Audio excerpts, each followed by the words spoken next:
Going to Japan and not seeing Shohei Ohtani's face is as likely as going to America and not seeing a McDonald's or overweight person. It's impossible. He's the Japanese Michael Jackson at this point, an icon, bigger than anything anyone I think could have imagined when he first came up 7 years ago with the Angels. The MLB season is officially underway now as the Dodgers and Cubs played a couple of games in Tokyo to kick things off before another week of spring training happens, and then the regular opening day takes place with the Dodgers and Cubs already having 2 regular season games under their belt. And I've already seen people complaining about this. God forbid they take our country's pastime for this. Opening day is ours. Well, dumbass, baseball is an international sport, and that's a wonderful thing. One of MLB's own players and teams virtually running a country to help baseball grow in such a big and worldwide way.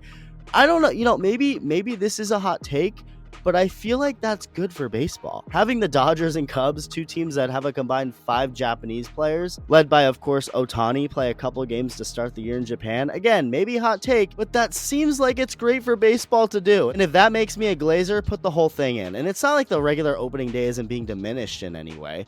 Everyone else still plays on the same day anyway, in classic opening day fashion. Well, other than the Rockies and Rays for some reason, maybe because of weather, they start the next day. But yeah, the Dodgers and Cubs kick things off in Japan. The games were fun. Let's go over them. Really quick, as always, if you're part of the 51% of viewers not subscribed yet, go ahead and hit that button if you enjoy the videos, as I think it's important just to address how big Ohtani is in Japan, like how he's treated there. The Dodgers in general at this point are like the Beatles. I mean, even at spring training, tons of fans line up just to see the team practice, just to get a glimpse of these players and maybe get an autograph from a couple of them. Then over in Japan, Ohtani is everywhere. Not literally the person, as like any superhero, he can't be everywhere, but that doesn't mean his presence isn't felt everywhere. There are billboards and ads of him everywhere, whether it's him wearing an apron, preparing and eating a bowl of ramen, kicking a soccer ball on a beach, being a samurai in Fortnite. You see all that stuff apparently. You can't even ride a taxi without having Ohtani recommend a mattress you should buy. Everywhere I go, I see his face. Let the games begin. We got Pikachu out on the field, well, 2 of him, since it's 2025 and everyone has to feel included. We have one being a Dodger fan and another being a Cubs fan. Why not just have one and have him pick a team? Cowards. For these 2 games, the Dodgers, of course, we're going to start Yoshinobu Yamamoto and Roki Sasaki. Ohtani would be starting too, but he's not quite ready yet.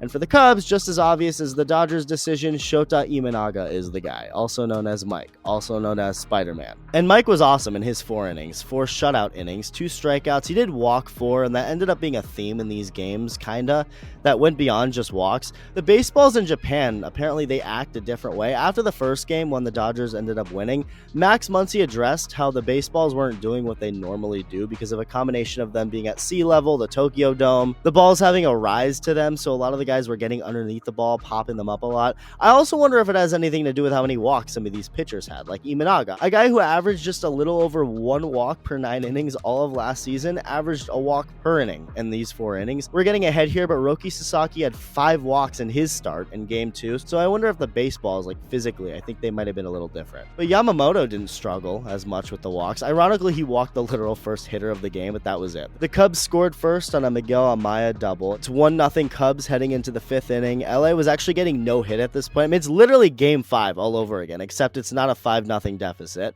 And just like in game 5, when they started getting hits and scoring in the 5th, this is when the Dodgers remembered they're the Dodgers. And although Aaron Judge, Anthony Volpe, and Garrett Cole may not be there to help anymore, they still got it. Although they also actually did have a member of the 2024 Yankees to help them out, to be fair.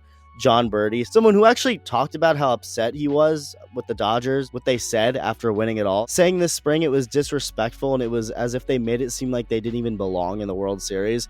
Well, on cue to follow up his former Yankee teammates, he'd airmail a ball trying to turn a double play to score a run for the Dodgers. Ironic. Ohtani smacks the first Dodger hit of the season and scores their first run. They put together 3 runs in that inning and just ran with it from there. The Dodger pitching really continued right where they left off from last year. Yamamoto locked it down after he gave up that run, and then the bullpen combined for 4 shutout innings and 5 more punch-outs to end the game. Blake Trinan actually hit John Birdie in the 8th inning. Didn't seem intentional, but still, ironic.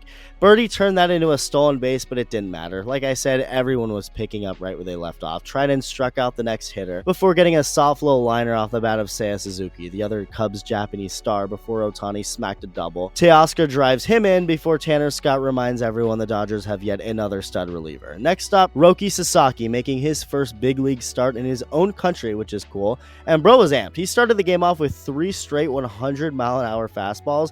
On the Cubs side, it was Japanese legend Justin Steele, Missouri, same thing, who was not good. I mean, he was for the first inning, but then after that, the Dodger offense got off to a much quicker start in Game 2. They get 2 in the second inning. Tommy Edman, aka Tommy Tanks, I like to call him TT, goes deep for the first Dodger home run of the season. The first home run from anyone, actually. Sasaki then walked 3 straight hitters in the third. He struggled a lot with that, but finished his night with 2 straight strikeouts. Just like Yamamoto, who only went 5 innings, Sasaki wasn't planning to go very deep into this game, so he finishes with 3 innings. The Dodgers offense keeps going. Kike Hernandez then smacked a bomb for his first hit of the season, and then of course, what else would you expect? Shohei Ohtani also hit a home run. Later in the game, the Cubs put Ohtani on intentionally, and the crowd, of course, booed. But because this is Japan, even the fans booing seem to be doing so in such a nice way. If you intentionally walk Ohtani in LA, decent chance you end up like Tupac. But in Japan, even when they're pissed at you, they're polite about it. Max Muncy was definitely pissed about missing this pop-up that went into...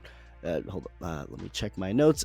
Rodney Pete's glove. I didn't know who Rodney Pete was until now, but he's an ex-NFL player. He was a quarterback, but he also did a lot after retiring. He did a sports talk show on Fox. He's been on a lot of other talk shows as guests. Freaking Oprah made a docuseries on Pete and his family for some reason. Rodney's married to Holly Robinson, an actress. Okay, he's a very notable guy, I guess. I didn't know who he was, but he caught this ball on Dodger gear instead of Max Muncy, and people were talking about it. He just happened to be there too. I don't think it was fan interference. Muncy seemed upset as if it was fan interference, but Rodney's glove was underneath Muncy's. Muncy just flat out missed it, so maybe he was just mad at himself, which would make more sense. But I don't know. It didn't matter though. Ian Happ struck out 2 pitches later anyway. Dodgers pitching again just had things under control for the most part. I mean, the Cubs did have a couple threats together, but it wasn't enough. Miguel Rojas made a nice play to end the game before all the Japanese players on each team took a picture together, which was also pretty cool. This featured Ohtani, of course, being humble and wholesome by not giving up his middle spot to Imanaga like the camera people wanted him to, and Yamamoto getting up on his tippy toes so Ohtani and Sasaki didn't tower over him. I know I've given John Birdie crap in this video, but gotta give him credit. He did leave Tokyo with the most hits on the Cubs. I don't think that's necessarily a great takeaway overall from a Cubs perspective,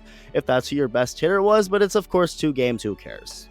Well, when the Cubs end up missing the postseason by 1 game, it'll be tough. But right now, it's not a big deal. But pretty special opening games for the season. Cool little soft start to the season that continues to show just how powerful the Dodgers are on and off the field. The influence they have, especially Shohei Ohtani on his own, it's pretty incredible. And baseball is lucky to have this going on right now. Let me know your thoughts, and thank you for watching.